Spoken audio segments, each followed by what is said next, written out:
Welcome to Creeper's Den channel, your lovely creator of horror stories. Let's listen to today's our 8 true creepy horror stories. Years ago, something terrifying happened to me. I was dating this controlling guy, and after a party, he flew into a rage and kicked me out of our house. It was the middle of the night, freezing cold, and I was stuck outside in my party clothes. He'd locked the door and taken my phone and wallet. I sat on the porch, crying until he switched off all the lights. I was scared to bother the neighbors, so I decided to walk to a gas station less than a mile away to call a friend. A white pickup truck slowed down across the street, then made a U-turn. My heart hammered in my chest. I tried to walk faster, but the truck pulled up beside me. The driver asked what I was doing. I lied, saying I was meeting a friend at the gas station. He smiled and offered a ride. I declined, pretending I was against hitchhiking. He said, "Good. I don't pick up hitchhikers. You don't look like one, though. You just look like you need help." He kept driving alongside me, telling me not to think he was creepy. He flashed something that looked like a police badge, claiming he was an off-duty officer. He said he'd just drive next to me to ensure I got there safely. Stupidly, I trusted him. When he offered again, I accepted. The gas station wasn't far, after all. Inside, the truck was messy newspapers everywhere, an overflowing ashtray. As I moved my feet, the papers shifted, revealing handcuffs, empty cups, rags, and a brightly colored bandana. He apologized, saying it was his hunting truck. It was warm, so I didn't care. He introduced himself as Mark and asked why I wasn't wearing a jacket. I told him about the fight with my boyfriend. He was charming and even joked about arresting him. He told me about his wife, kids, and dog. It sounded like the perfect family. When I asked to use his phone, he said his battery was low. Then we passed the gas station. I pointed it out, but he didn't react. My stomach churned, my heart raced. Tears welled up as the lights of the town receded. I choked out a plea for him to turn around, but he ignored me. His eyes were blank, emotionless. I glanced at the road, wondering if I could jump. I remembered the warning about never going to a second location. I imagined breaking an ankle in the snow, making escape even harder. I felt foolish for not being tied up. Yet I was paralyzed with fear. It was just us, the truck, and the empty road. Sobbing, I asked again to use his phone. He snapped at me to be quiet. He started muttering things under his breath about girls being out late, about my clothes. Derogatory, awful things. I just cried, trying to think clearly. I remembered the handcuffs. Carefully, I used my feet to scoop them under my seat. I considered grabbing the wheel and crashing the truck into something, or swerving if a cop passed, making him look like a drunk driver. I felt a twinge of guilt, wondering if he was just having a bad night. Then I realized that kind of thinking had landed me in this situation. He pulled off the road into a clearing surrounded by woods. He said something was wrong with the truck and told me to get out. As he grabbed the keys, I clutched the center console, begging him not to make me go out in the cold. He yelled at me to get out, saying we needed to check the trunk. I dug my nails in, hoping he'd come around and pull me out himself. "Please, Mark," I sobbed. "I'm so cold and scared." I remembered advice about humanizing yourself, using names. He just stared. It was a look I can't even describe. He got back in the truck, and I flinched towards the window, terrified he'd pull me across the console. He turned off the headlights. He sat there, staring at the wheel. It felt like forever. Then he lit a cigarette and glanced at me, his eyes cold. He heard me shift my feet and said, without looking at me, that if I tried to run, he had ways to get me where he wanted. Oddly, I'd been considering it moments before. I figured if he wanted me out, I should stay in. Otherwise, he'd chase me, or worse. I'm glad I was right. I think I hit some kind of breaking point. Panic gave way to numbness and exhaustion. A few tears still escaped, but I felt mostly numb. The silence stretched on. Finally, I whispered that my friend was still waiting and asked about his family. He said flatly that he didn't have a wife or children, that his house was empty. I asked what he was thinking. "I'm thinking about what to do with you," he replied, not angrily, but coldly. Tears welled up again. He told me not to cry and started the engine, offering me some heat. I just cried and said I wanted to go home. He started driving, and eventually we approached another gas station. I was trying to decide when to grab the wheel when he began to slow down. As he pulled in, he told me not to tell anyone, or he'd find me. He said he was just teaching me a lesson about hitchhiking. As he stopped, he told me to get out before he changed his mind. Before he could even look at me, I was out of the truck and running towards the gas station. Panic surged through me. Then I stopped, remembering the license plate. I turned, but only caught the last 3 numbers as he sped away. Inside, I begged the clerk to call the police. I waited, terrified it would be Mark. Relief washed over me when a different officer arrived. I described Mark, the truck, the partial plate, everything. I asked him to check the security footage. He disappeared into the back, then returned, saying there was nothing. I asked to see for myself, but he refused, asking if I didn't trust him. He gave me a ride to my friends, lecturing me about hitchhiking and Ted Bundy. Of course, I knew who he was. I was just naive and desperate for warmth. I never heard anything about the report. I tried to follow up, but they never got back to me. Once, they told me my case number didn't exist. I still kept trying. For months, I asked my friend if she'd heard anything strange, but she hadn't. Eventually, I let it go, telling myself maybe he really was just trying to teach me a lesson. It worked. I never hitchhiked again. I never heard anything more about it, no other stories from the area. Maybe it was just one man and his twisted lesson. Sometimes I tell myself that to sleep at night, the whole thing felt disturbingly real. I'm so relieved I stayed in the car that night in the forest. It started when I was 4. My family, Mom, Dad, and me were visiting the United States for the first time. Being from Mexico, I barely knew any English. We were at a Target, and Mom asked me to go find Dad. As I searched, a woman, maybe in her 30s, came up to me. I was already lost. She spoke to me, probably about finding my parents, but I couldn't understand. She led me to her car, and we drove off. Dad, meanwhile, had been looking for me in the toy aisle, but I was gone. They were frantic. The woman kept me at her house for 2 days. She was surprisingly nice. After 48 hours, an Amber Alert went out, and a search began across Southern California.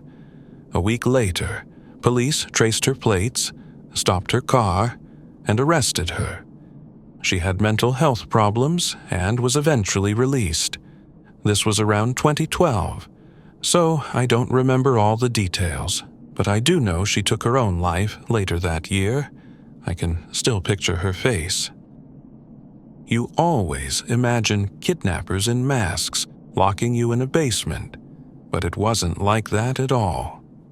On New Year's Eve 2019, I finished my waitressing shift at a sports bar downtown. I was 25 and had worked there for about 2.5 years. I went to a nearby bar popular with other servers. I saw a man, a regular at my restaurant. I saw him several times a week, but he always sat at the bar, so we'd never spoken. He was middle-aged, quiet, and always wore a suit. I said a casual hello as I walked past. "Oh, hey, I see you at my work all the time." Nothing more. This man, twice my age, replied, "I've been watching you for 3 years." He described watching me work from his seat at the bar and watching me walk to work during my lunch shifts from his office across the street. I don't recall everything he said, but he stressed how long he'd been observing me, waiting 3 years to talk to me. It couldn't have been that long, as I'd only worked there for 2.5 years. Then he said he planned to ask me to marry him for his 52nd birthday. I was shocked. He'd never spoken to me and wanted to propose. He asked where I lived. I gave a vague answer. I mentioned I might quit soon, and his response was chilling. "Don't go anywhere. I won't be able to find you." At my next shift, I told the manager, who asked the bar manager about the regular. The bar manager dismissed him as harmless. I was furious. It felt like regulars could get away with anything.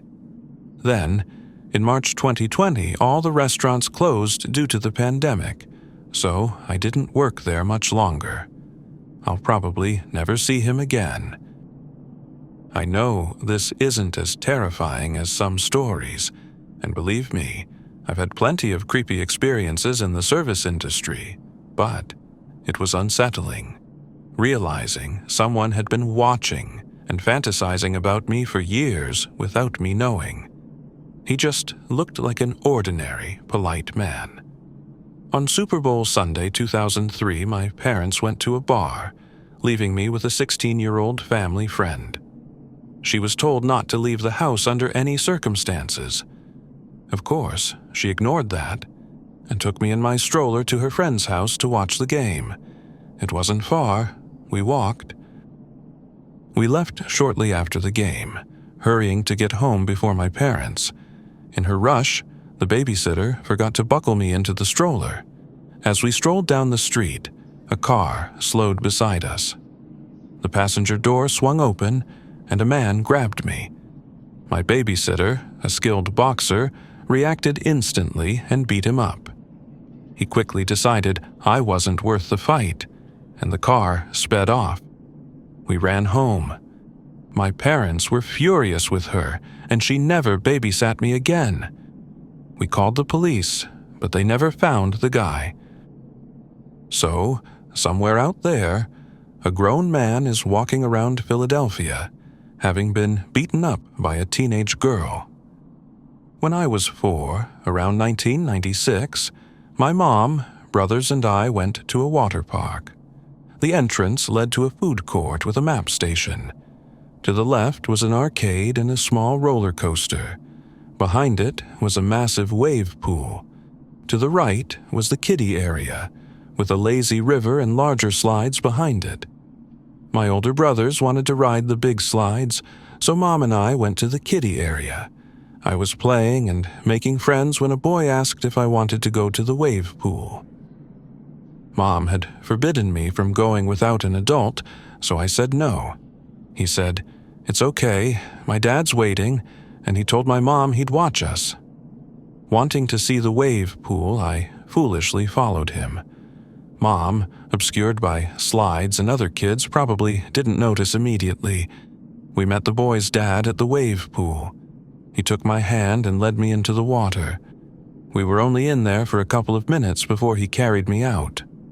I don't remember asking where we were going, but we headed toward the entrance. A lifeguard stopped us and asked my name. I started crying, thinking I was in trouble. The lifeguard took me, and I saw Mom running toward us, sobbing. Years later, She told me she'd noticed I was gone quickly and alerted a lifeguard to close the park entrance. My bright yellow swimsuit with pink flowers and 2 yellow ribbons in my hair made me easy to spot. I asked Mom about the boy, but she said it was just the man who ran to his car as soon as the lifeguard intervened. There was no boy. A few years ago, I was on a military exercise in Belgium with the German army. Our commander extended the trip for a weekend of sightseeing. On Friday night, 5 of us went out. The town was full of young people, but not many tourists. The bars were crowded, and our group split between a club and a bar. My friend and I were playing a bar game, a plastic alligator head where you press teeth until its mouth snaps shut. The loser buys a round. We played a few rounds and did shots when my friend went for a smoke. I needed the bathroom and said we'd meet back at the alligator game. When I returned, my friend was gone, and the rest of our group had apparently gone to the club. I waited, checking my phone. A young man, looking like a typical student early 20s, white, well-dressed, and fairly short, approached me. He asked where I was from, saying he was a student and enjoyed meeting new people. We chatted, and he invited me to play the alligator game. I agreed. He lost repeatedly. I was getting annoyed that my friend had ditched me. I told the guy I was leaving, and he suddenly became anxious. He said he wanted to show me something and pulled out his phone, showing a location on Google Maps, a random nearby street. He explained he was in trouble. Some guys were threatening him and his brother, and he had to pay them a lot of money. I figured he was going to ask for a loan. I started to say I didn't have any money, but he stopped me, saying he had the money. He asked me to go with him when he paid them for protection, offering me any leftover cash. I thought it sounded sketchy and told him to go to the police. He immediately left. Before leaving to join my friends, I told the bartender what happened. She shrugged it off. I was just weirded out, and by then, pretty drunk. I went to the club across the street. Hours later, as we were leaving, I saw the guy from the bar across the road with 2 other men I couldn't see clearly. I stopped and stared. In Northern California, a 22-year-old woman named Sarah, who makes true crime videos, went to the grocery store with her grandmother and toddler. Her grandmother, weakened by cancer, liked to pick her own produce. Sarah briefly left her grandmother by the bananas to get milk and a book.